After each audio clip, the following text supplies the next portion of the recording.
আমি কারো মুখাপেক্ষি হয়ে থাকিলে मैदेरजों गाथार जानो थांबावगासिनो दं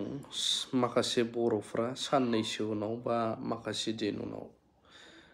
खायफा बर'फ्रा खारनांनो गोनां जानोबो हागौ फुल खौरां नैबे टपिकनि सायाव फुल डिटेल्स मोनबाय भिडिअ फैगोन बेनि सिगां सनितपुर बिश्वनाथ जिल्लायाव जांख्रिखांहैदों बारग' एनडिएफबि गुथाल राभा बिथां सारा आरो बे बाथ्राफोरा मा नोंथांमोना खोनासङोब्ला आसुरित मोनगोन आरो सैथो বিটিআর চিফ হল প্রমোদ বড় ডাঙরিয়া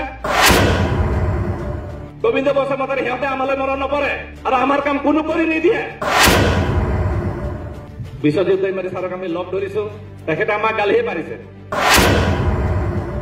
আমি হেং হৈ আছো তহঁতে হেঙে হৈ থাকিবি আৰু থাকিবি সময় এনেই অনৰ্থক অতিবাহিত কৰি লাভ নাই মই আগতে কৈছো আজিও কম যে ৰাইজে আমি ঘোঁৰামাৰীটো আলোচনা কৰিছো সিদ্ধান্ত লৈছো তাৰপিছত আমি ৰঙিয়াটো যিটো ইউবিপিৰ যে কনফাৰেন্স আছিলে তাতে আমি গৈছো চিফ মিনিষ্টাৰ আহিব বুলি তাৰপিছত আমি স্পিকাৰ সন্মানীয় আমাৰ বিশ্বজিৎ দৈমাৰী ছাৰক আমি লগ ধৰিছো তেখেতে আমাক গালিহে পাৰিছে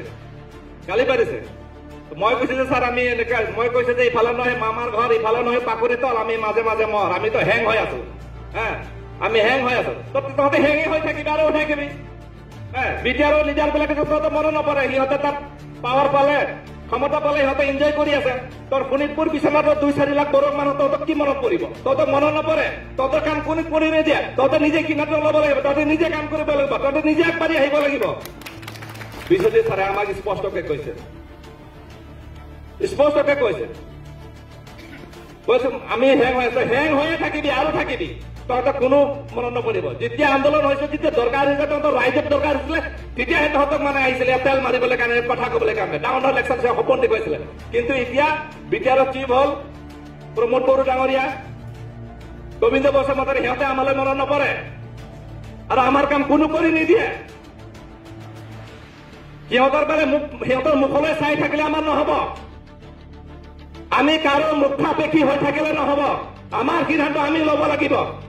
আমার জীয়াই থাকার ব্যবস্থা আমি লব লাগিব আমার ভবিষ্যৎ প্রজন্মক কেনেকৈ আমার জাতিটোৰ ভাষা কলা সংস্কৃতিৰ এটা জাতি হিচাপে জীয়াই থাকাৰ ব্যবস্থা আমি কৰি যাব লাগিব কোনো আমাক কৰি নিদিয়ে গতিকে ৰাইজে স্পষ্ট হব লাগে ৰাইজে স্পষ্ট সিদ্ধান্ত লব লাগে আৰু ইয়াত কাল ক্ষেপণ কৰি সময় নষ্ট কৰি লাভ নাই যিটো চৰকাৰে ব্যৱস্থা দিছে আমাৰ সেইটো পকী ঘৰত থকাৰ মা কাজিয়া নাই